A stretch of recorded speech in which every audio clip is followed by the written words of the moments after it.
We're rolling. Action. So, Soko family, peace of Christ be with everyone.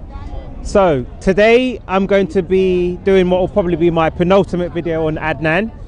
I'm doing this video because I asked him not once, not twice, but 3 times to dialogue. But each time we see what happened when I approached him. It would have been better for him to discuss my questions, but for some reason I'm now on the same blacklist as Paul Williams. Not because I've said anything negative about Adnan or the Dawah team, but because I see through their charade and I'm able to debunk their claims. And this is why Christ said, "Woe to you, scribes and Pharisees, hypocrites, for you are like the whitewashed tombs, which outwardly appear beautiful, but within are full of dead people's bones and all uncleanliness." Because we recognize them not by their words, but by highlighting the self-serving lies and hypocritical behavior. And we know the truth will always prevail over falsehood. This is why Adnan's own words and actions have been brought against him and brought his own reputation into disrepute.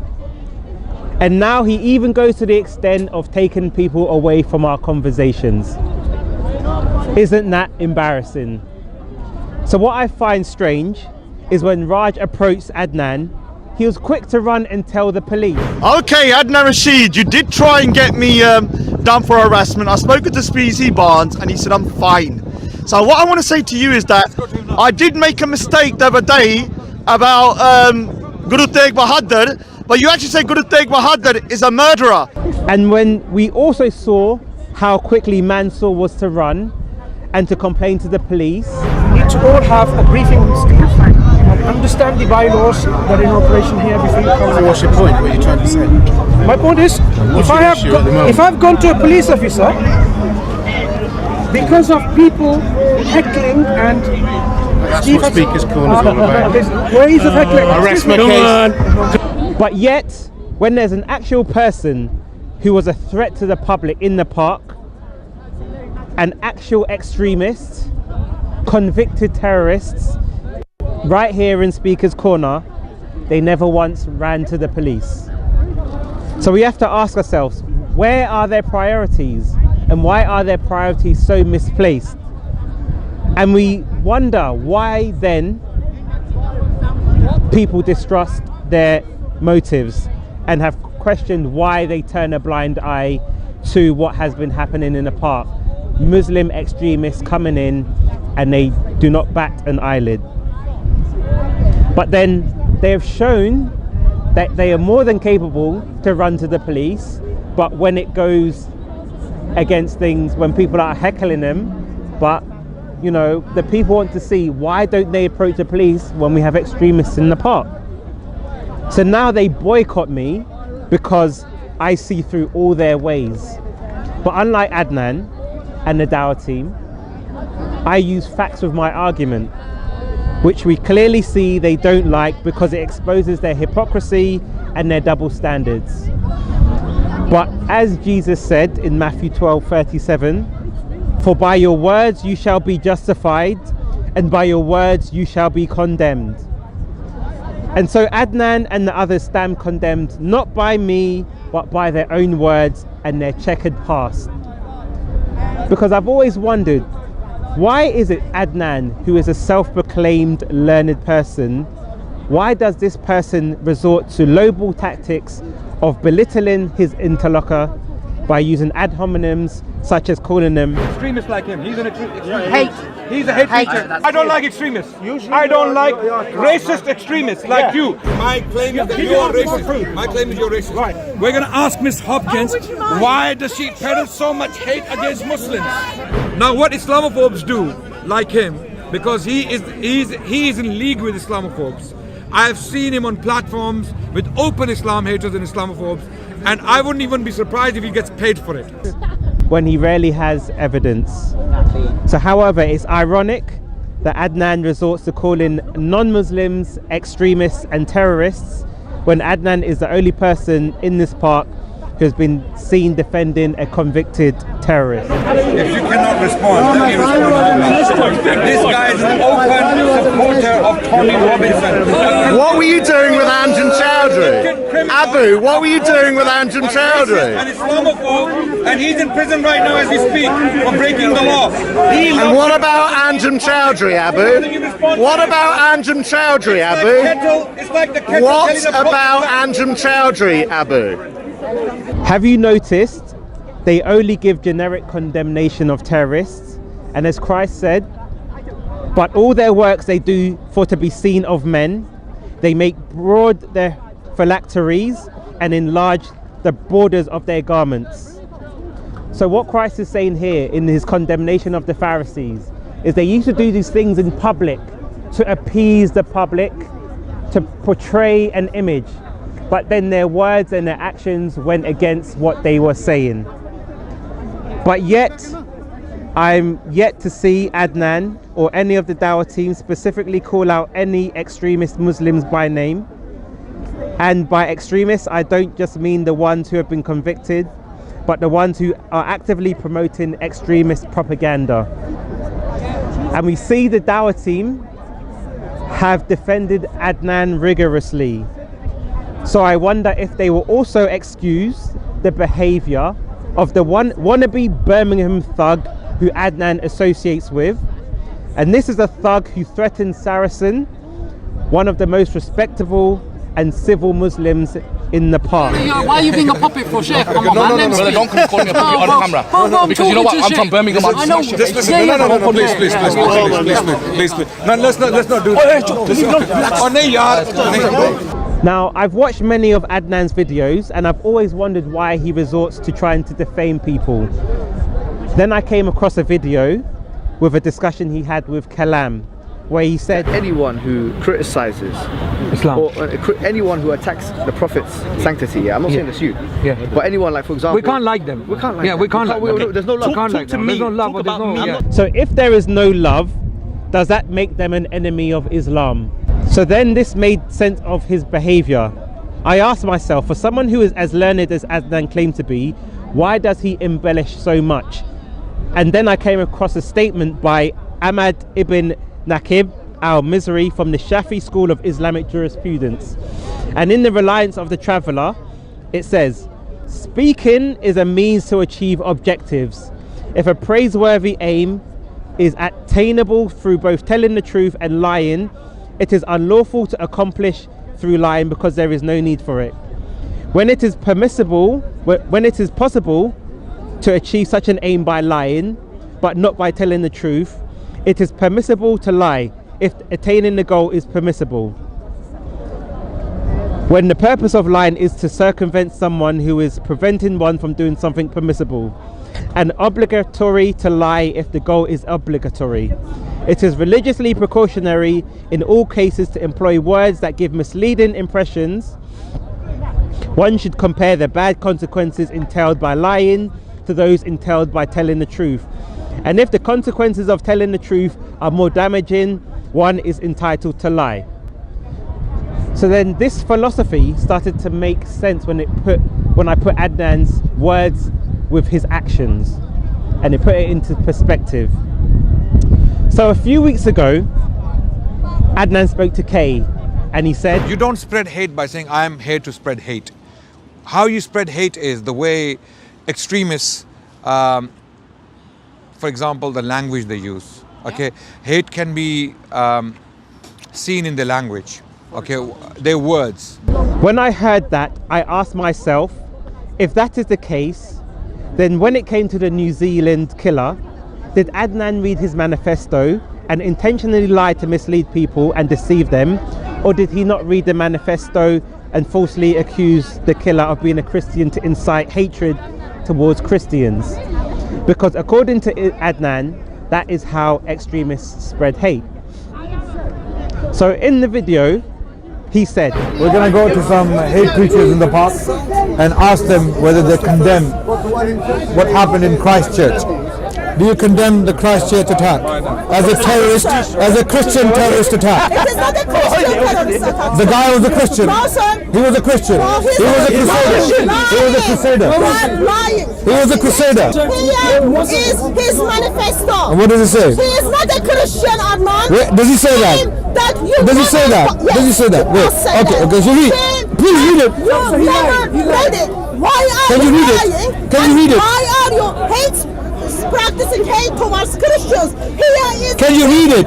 84 pages of manifesto. Can you read it?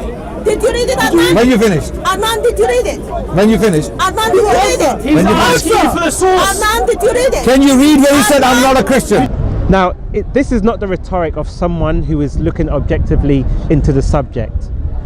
Now, this is an article from the Independent about the Sri Lankan attacks, and it says, Sri Lanka's defence minister has claimed a series of deadly bombings on churches and hotels were carried out in retaliation for shootings at the mosques in New Zealand city of Christchurch.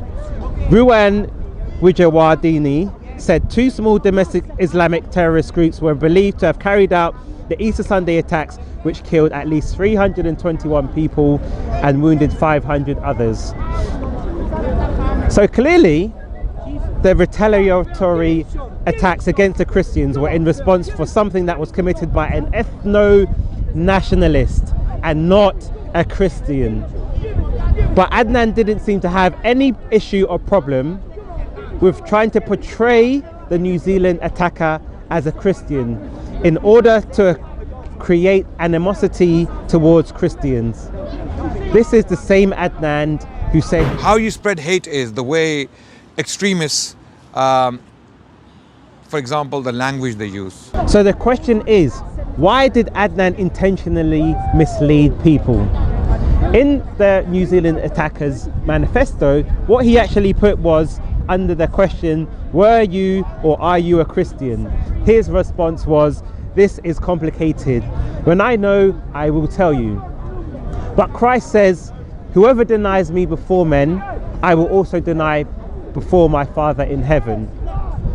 So even by Jesus' own words, he is not a Christian. Perfect. And when I tried to even explain this point to Abbas, the person who has been spanked and cooked by Majid Nawaz on LBC numerous times, he said, Forget the manifesto. So why are you...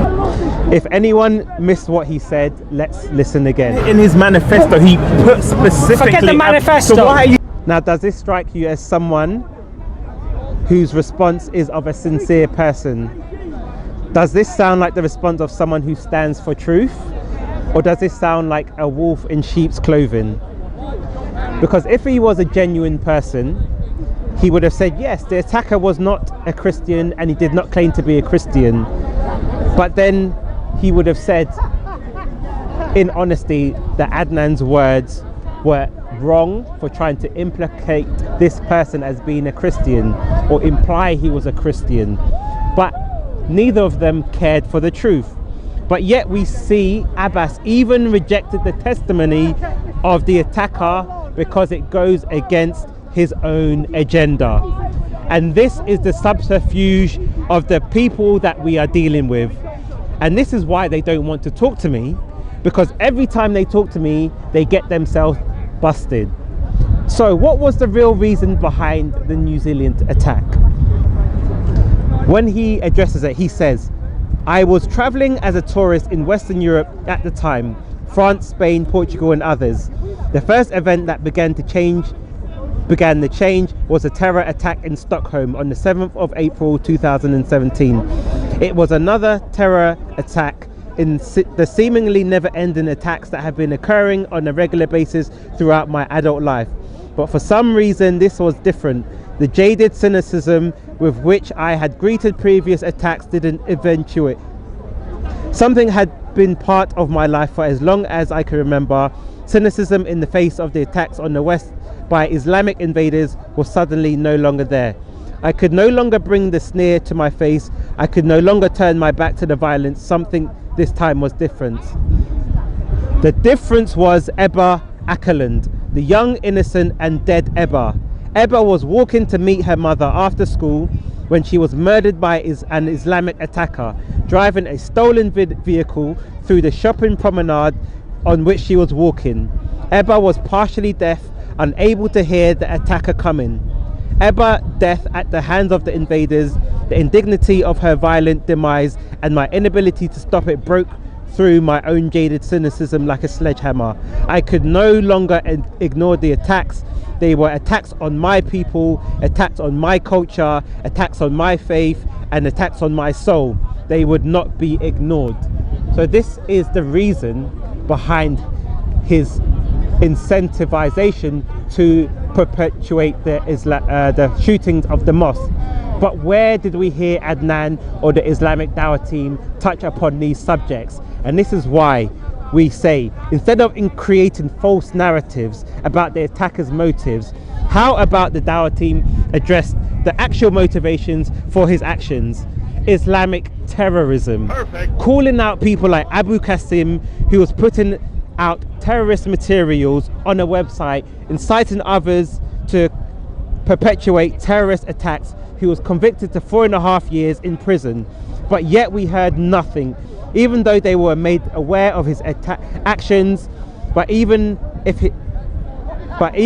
his name was Tommy Robinson, we would never hear the end of it. We see people like Abu Hakim, who said they would not report a fellow Muslim if they were about to commit a terrorist attack. Why did they not speak up about this? But they brushed these things under the carpet. Now, the New Zealand attacker also wrote on his views about foreigners, and he says, under the heading, "Did you personally hate foreigners or other cultures?" He put, "No, I spent many years traveling through many nations. Everywhere I traveled, barring a few small exceptions, I was treated wonderfully, often as a guest and even as a friend. The varied cultures of the world greeted me with warmth and compassion, and I was very much enjoyed nearly every moment I spent with them. I wished the different peoples of their world all the best, regardless of their ethnicity, race, culture, or faith, and they live in peace and prosperity amongst their own people, practicing their own traditions in their own nations. But if those same people seek to come to my people's lands, replace my peoples, subjugate my people, make war upon my people, then I shall be forced to fight them and hold nothing in reserve." So does this sound like a Christian or an ethno-nationalist? Because he does not want foreigners in his land. Again, we see that this person is an ethno-nationalist. So why did they try and implicate him as a Christian, and whose motivations were, in a sense, Christian motivations? They weren't. So it is evidently clear for all to see he was an ethno-nationalist, not a Christian. But neither Adnan nor the Dawah team, who wish to push this narrative about him, do not care about the facts and continue to do so despite the evidence suggesting otherwise. And the question is why? So in another video, we see Adnan say of DCCI, "She is Christian ISIS. She is Christian ISIS without guns. And I'll tell you one thing, if these people got their hands on guns, we Muslims, we would be in danger." But we know if we were in Islamic lands under a caliphate, Adnan would have no problem of calling us enemies of Islam and for us to face the consequences of Sharia law.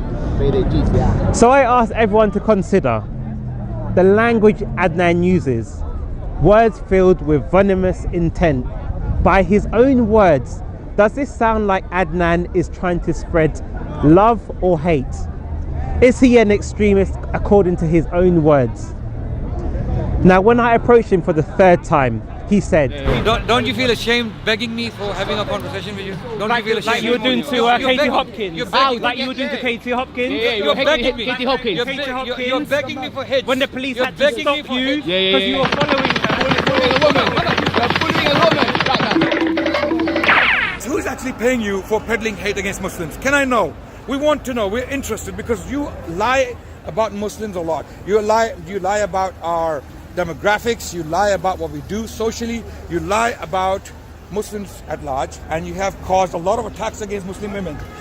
People, white supremacists, terrorists are inspired by you. They read your articles. They read your articles. Right, thanks very much. They read your articles and they conduct attack against Muslims. Right? So she's actually running away, as you can see. She doesn't want to talk to someone who can respond to her points. Someone who is informed enough to respond to her points. Adnan, can we have a conversation? Let's have a conversation about Adnan, about Abu Qasim. No? He did to me before. Abu Qasim, can we talk about this whole thing? So now the shoe is on the other foot. It seems the cat has got Adnan's tongue and he can't hack the hack. So why does Adnan have a problem when all I'm doing is exactly what he has done to others? When he approached Katie Hopkins, he said to her, Do you want me to pull some of your articles out right now? Do you want me to read your statements to you? so how about I use some of Adnan's words and criteria against him and read some of his own statements. So in speaking with Raj and Steve, he said, From 2001 until 2010, I was on a search. I was studying, I was reading, I was doing courses, I went to different people, listened to different talks and lectures. I listened to Ahmed Didat, I listened to Zakir Naik, I listened to Zakir Naik. No. Then he goes on to say, Does this guy support Tommy Robinson, who, let me finish, who is a well-known extremist, who's a convicted criminal, okay? He had a criminal conviction for fraud. He was convicted criminally for breaking the court rules of contempt of court.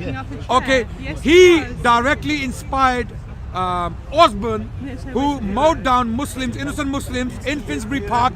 There is a direct link made by the newspapers. Okay. So because he said there was a direct link made by newspapers, so I decided to look at what the newspaper said about Zakir Naik and if there was any direct links to terrorism made by them.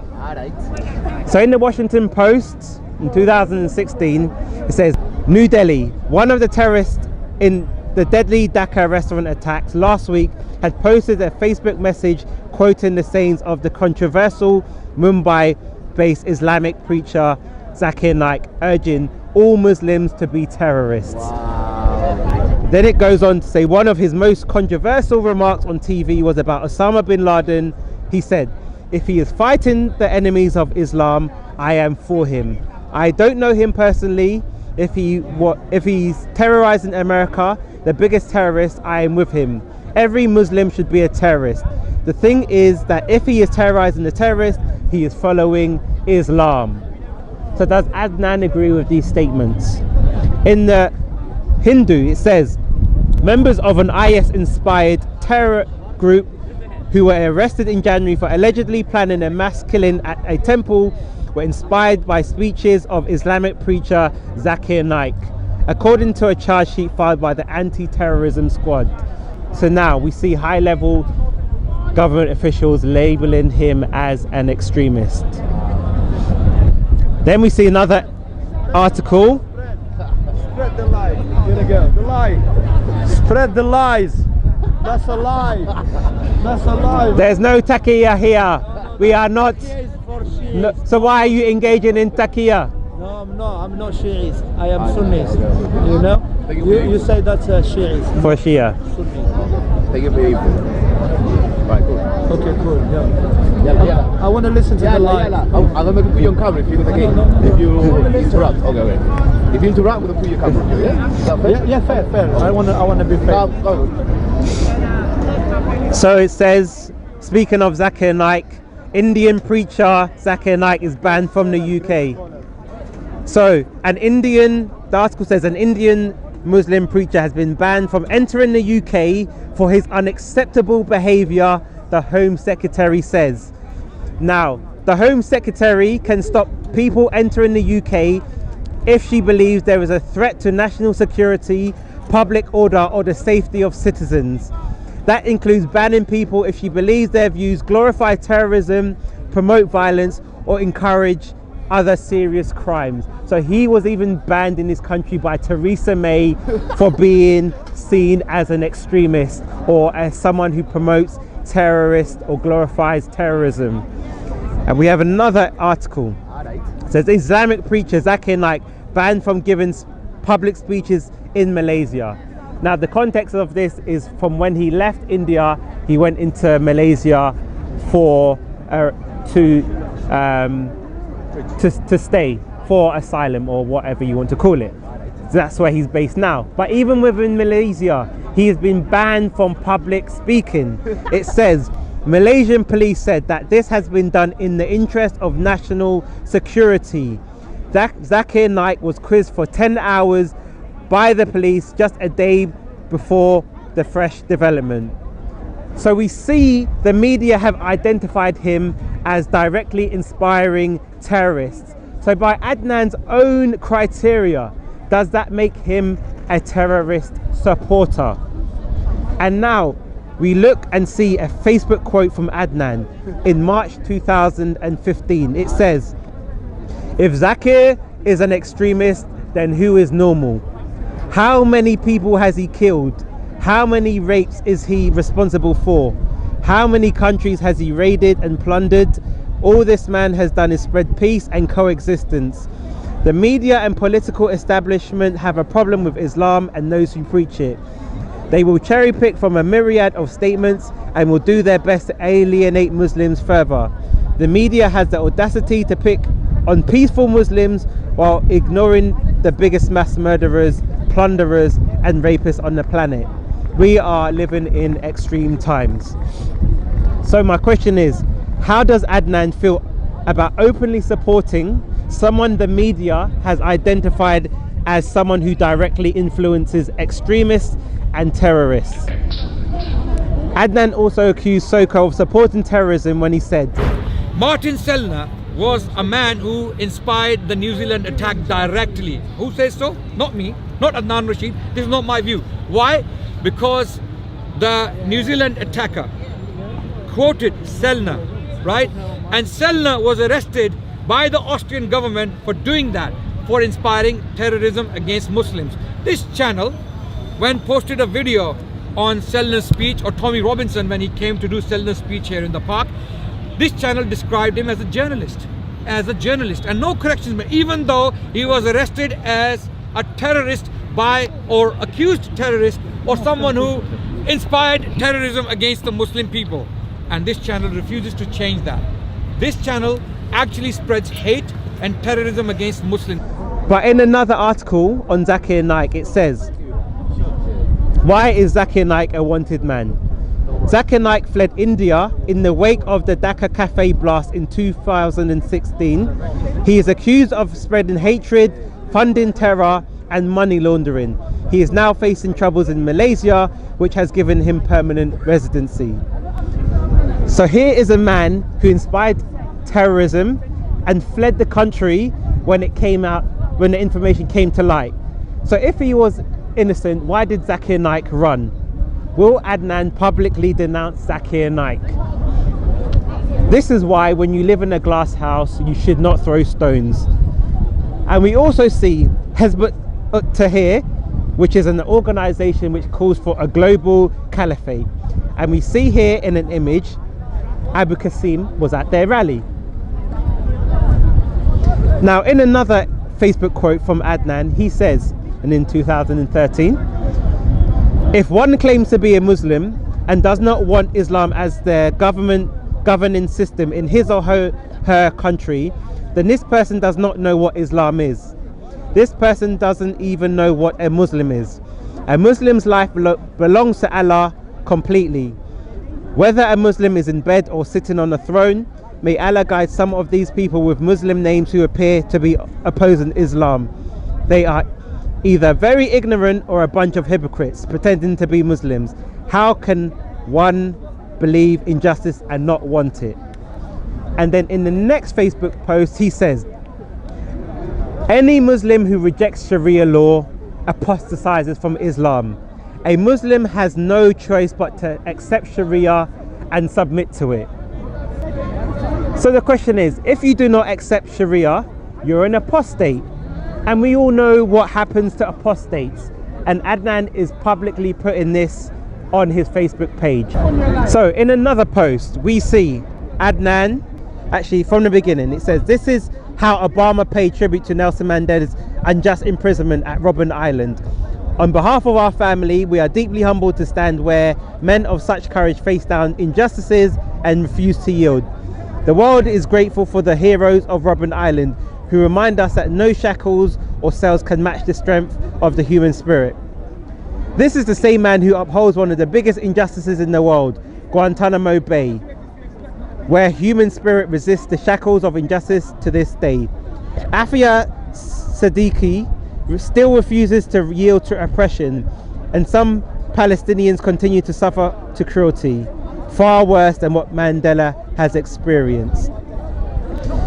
But the thing is, when we look at the profile of Afia and we look on Wikipedia, it says she is a Pakistani neuroscientist with degrees from MIT and Brandeis University who was convicted of multiple felonies. In 2010, she was convicted of 7 counts of attempted murder and the assault of US personnel, and is serving her 86-year sentence at the Federal Medical Center in Fort Worth, Texas. In May 2004, the FBI named Siddiqui as one of its 7 most wanted terrorists. Her whereabouts were reported to have been unknown until she was arrested in July 2008 in Afghanistan. Upon her arrest, the Afghan police reported she was carrying in her purse handwritten notes and a computer thumb drive containing recipes for conventional bombs and weapons of mass destruction. Instructions on how to make machines to shoot down US drones, descriptions of New York City's landmarks with references to mass casualty attack, and 2 pounds of sodium cyanide in a glass jar. And this is someone again that Adnan was publicly defending, along with Sheikh Faisal and Abu Qasim.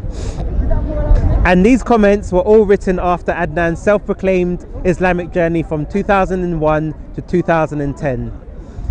And one other thing that I came across was of his son Musa, who was on an ITV documentary called Exposing Charities, where an undercover reporter recorded him as saying, "Essentially, we cannot tell them, oh, go on jihad. We can't tell them that. We're not the, you know why we can't tell them that. But what we can tell them is to learn the Quran, to start praying. Once they have the iman in their heart and they feel that the ummah's problem is their problem, they will start to act by themselves." The first level is for worship. The second level is on top of that worship with more action. And the more action you give, the more charity you give, the more dua you make, the more you go there. Whether you make jihad, defending the brothers and sisters. So clearly we see that apple does not fall far from the tree. For someone who is so against extremism, why is it we see all this evidence which is a public cause for concern? Because even in 2015, the government identified Dawah Man as having views which are counter to British democracy, and this was one of his son's associates. And it says the Extremism Analysis Unit has been established to support all government departments and the wider public sector to understand extremism so they can deal with extremists appropriately. In 2014, there were at least 70 events involving speakers who are known to have promoted rhetoric that aimed to undermine core British values of democracy, the rule of law, individual liberty, and mutual respect and tolerance for those with different faiths and beliefs held on university campuses. And here they named Dawah Man, one of his son's associates, as one of those extremist speakers. So maybe Adnan should spend more time trying to identify why his extremist radar seems to stop working within the Islamic community, especially when they're standing right beside him, rather than spend his time insulting, slandering and demonizing non-Muslims. Perfect. So if anyone is wondering if I have a vendetta against Adnan, I don't. I don't have any affinity to any of the people that he has. Oh no, you don't. Oh yes, I do. No, I don't. We can edit that one out. So if anyone is wondering if I have a vendetta against Adnan, I don't. I don't have an affinity to the people that he has attacked personally. I got tired of hearing the venomous rhetoric over and over and over again. His antics caused me to question his character and take a closer look at his actions, which he needs to clean up. Because when you compound lies upon lies, it's easy to unravel the lies. So people like Adnan should not hate me for showing people their own words and their own deeds. Adnan and the Dawah team are the gift that keeps on giving, because their reactions are always full of insincerity, and they will always trip themselves up and get themselves busted when they have a chance to redeem themselves. When was the last time I was busted? That is why I tried to engage Adnan 3 times, but he refused to speak to me. But all I have to say is shame on Adnan. They all implicate themselves, and Britain is watching. The people at these venues that Adnan goes to are watching. Can I respond to this? I think it's No, this is a private video. Yeah. Oh, private, it's because... Well, you can respond afterwards. We'll just move over there. Because I want to finish what I've got to say. I think it'd be very unfair on Adnan. Well, I can respond to him in a dialogue, because that's what I'm doing this video. Also, but this is what I believe in truth, and I think you're exaggerating and distorting elements of it, which are let me, because we're just going to edit this bit out, because I want to just finish this. And if you want to comment, that's fine, but I just want to finish on what I said. So don't hate me for showing people your own words and deeds. Adnan and the Dawah team are the gift that keeps on giving, because their reaction are always full of insincerity, and they will always trip themselves up and get themselves busted when they have a chance to redeem themselves. That is why I tried to engage Adnan 3 times, but he refused. And we know the Dawah team implicate themselves because the whole of Britain is watching. The people at these venues that Adnan goes to debate at are watching.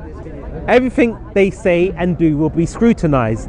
And the one more final thing I want to address is the Sheikh Faisal video, where we hear Adnan's voice. Now look at you brothers, about 50 of you, I can see about 40 of you at least. Yes. Now it's easy to come and listen to the lecture, but I know it's very hard to implement it physically. When it comes down to when the test of Iman comes, you might think, oh, the kuffar media is there, they will take our picture, they will put us in the salah. So what? Allah subhanahu wa ta'ala is the greatest, Allah is the protector. Hasbunallah wa ni'mal wakeel, that's what we believe in. If we have Iman on Allah subhanahu wa ta'ala, we believe that Allah will protect us, regardless where we are. If you won't get caught in this today, tomorrow they will come and knock your door. Now this case is very important for Muslims, because this is the first step. This is the first step to make Muslims' life hell in this country. We all know that. I have no doubts about it. If anyone's got doubts about it, go and find out. This case is very important, and this case needs our support. Adnan's online response was this. This video is evidently doctored. I do not remember attending any such gatherings in 2003. I have never supported any extremist terrorist in my life. Then he goes on and says, even if this clip is not doctored, and if it is indeed myself speaking, where am I actually defending terrorism or a terrorist? I was on trial when he said that. So we even hear his name mentioned in the video.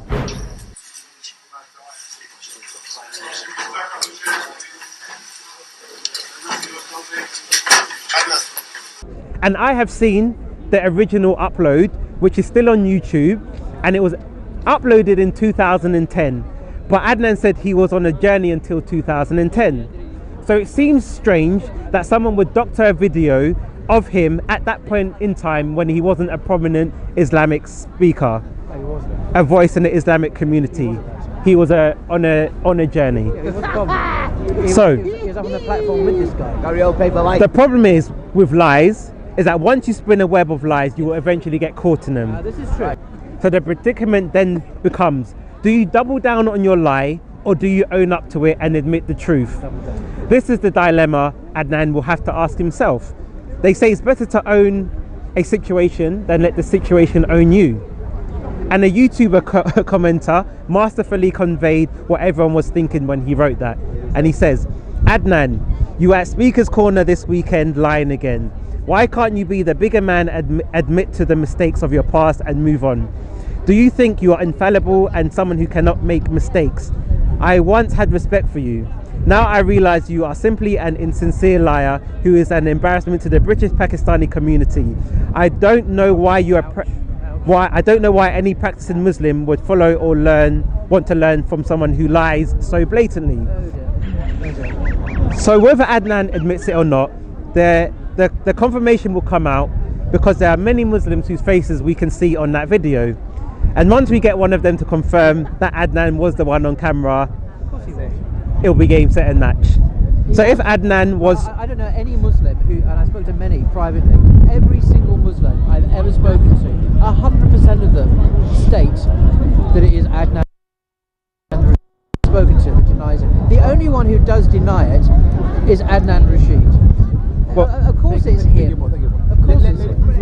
No, but I'm telling you, this is unofficially, all the Muslims I've spoken to, they all know it's him. But the question is, are you milking this in a way that is going beyond really what is necessary? That's what I'm afraid. So we have confirmation as well that many Muslims know that it was Adnan on video. Yes, of course it is. So if Adnan was a true follower of Christ, as he says he is, then he would have no problem in being truthful. But clearly his deen has failed him. He's a human being who makes we have to ask, why is it? Unless he should be judged, because we have to ask us, why is it that Adnan has been linked to extremists and terrorists left, right and centre over the years? A historical revisionist who consistently has overlooked or defended radical Muslims. But the public can clearly see and decide whether they believe he is an extremist sympathiser. If there is anything Adnan wants to clarify, the invitation is here. If you want to have a dialogue with me, I will happily have a conversation with him. But my question is, who is really doing more damage to the Islamic community? The likes of Tommy Robinson, or the Dawah team and the Muslims at the park who have a siege mentality and think they can pull the wool over the public's eyes, but everyone can see through their theatrics, and this is the problem. So on that note, I would just like to say thanks to the hard work to all the people that have done the groundwork in helping bring various pieces of information to light, because a lot of what I have been able to reference in these videos has been built on the efforts of others. So even if the information people have been documenting is not used today, it will be used tomorrow, even if that's in 5, 10 or 15 years from now. If not by me, there are many others in the waiting in line to hold them to account, a lot of the Dawah team. And the question is, because when you play the long game, it's only a matter of time before the mask falls off. So in closing, the public can clearly see through the subterfuge and the charades of some of the Dawah team. These are people who should spend more time trying to tackle real extremism in the park, because when the next extremist comes to the park, and it'll be a when, not if, the people will be watching how will they react to these people. When people come to them with their concerns, will they continue to turn a blind eye, or will they actually try and engage with these people and highlight their extremist views and get the good Muslims in the park to separate themselves from them? Or will they just turn a blind eye and defend them as Adnan did with Abu Qasim? So on that note, I have to say to the public, keep up the good work and stay vigilant. Hold these people to account, and let's keep the park and the country safe and continue to document anything that is suspicious. So on that note, Matlock is signing out. May the peace of Christ be with everyone. Flawless victory.